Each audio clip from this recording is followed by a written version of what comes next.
വാർത്തകൾ തുടരുന്നു. മൂന്നാറിലെ വൻകിട കയ്യേറ്റക്കാരുടെ പ്രാഥമിക പട്ടിക റവന്യൂ വകുപ്പ് തയ്യാറാക്കി. മന്ത്രി എം മണിയുടെ സഹോദരൻ എം ലംബോദരൻ അടക്കമുള്ളവർ പട്ടികയിലുണ്ട്.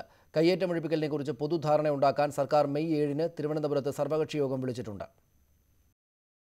മന്ത്രി ഇ ചന്ദ്രശേഖരന്റെ നിർദ്ദേശപ്രകാരം മൂന്നാറിലെ വൻകിട കയ്യേറ്റക്കാരടക്കമുള്ളവരുടെ പ്രാഥമിക പട്ടികയാണ് റവന്യൂ വകുപ്പ് തയ്യാറാക്കിയിട്ടുള്ളത്.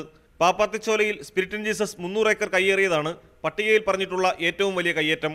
മന്ത്രി എം മണിയുടെ സഹോദരൻ എം ലംബോദരൻ ചിന്നക്കനാലിൽ 240 ഏക്കർ കയ്യേറിയെന്ന് റിപ്പോർട്ടിൽ പറയുന്നു. സ്പിരിറ്റ് ഇൻ ജീസസ് സ്ഥാപകൻ ടോം സക്രിയയുടെ സഹോദരൻ ബോബി സക്രിയയുമായി ചേർന്ന് CPM ശാന്തൻപാറ ഏരിയ കമ്മിറ്റി അംഗം BX ആൽബിൻ ചിന്നക്കനാലിൽ 17 ഏക്കർ കയ്യേറിയിട്ടുണ്ട്. ആദിവാസി ഭൂമിയാണ് ഇവർ കൈവശപ്പെടുത്തിയതെന്നാണ് റിപ്പോർട്ടിലെ പരാമർശം. ആൽബിൻ ചിന്നക്കനാലിൽ 30 സെന്റ് വേറെയും കയ്യേറിയിട്ടുണ്ട്. ടോം സക്രിയയുടെ മറ്റൊരു സഹോദരൻ ജിമ്മി സക്രിയയ്ക്ക് ചിന്നക്കനാലിൽ 40 ഏക്കർ കയ്യേറ്റമുണ്ട്. Thachankary catering college 20 acre, Santhosh George Kulangara 3 acre, Sky Jewellery 12 acre, Luke Stephen Pulimoottil 200 acre, Green Jungle Resorts 5 acre, Aazhi Resorts 10 acre, Calypso Adventures 9.5 acre, Vincent Dcotta 1 acre, Lovedale 1 acre 30 cent തുടങ്ങിയ കയ്യേറ്റങ്ങളെക്കുറിച്ചും പട്ടികയിൽ പറഞ്ഞിരിക്കുന്നു.